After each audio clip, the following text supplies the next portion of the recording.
伫咧家己海边啊是饲真侪蚵仔，所以就是要放蚵仔时间。所以这段期间，伫咧家己当少会当看到真侪蚵农伫咧赶紧拔蚵饼，要替新的产季来做准备。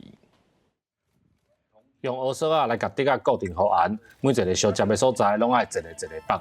蚵农讲，两个人一对手拔一柄爱8点钟的时间，因为8、9月就爱一直拔到过年的3、4月，而且拔的时阵搁爱看天气来做代志。要过年前，遐嘛拢有像云啊，像伫咧8、9月、9月迄芳就会开始拔到3月、4月。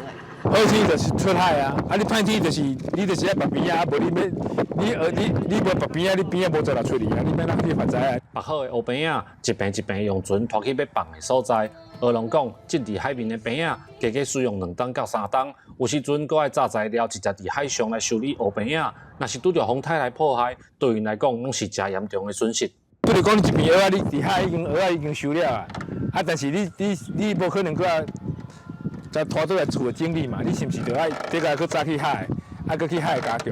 风台若来一收伊，就无去啊！成本你也看出遐济，这一边边啊，若请人教，搁买竹啊，安尼开起来偌济呢？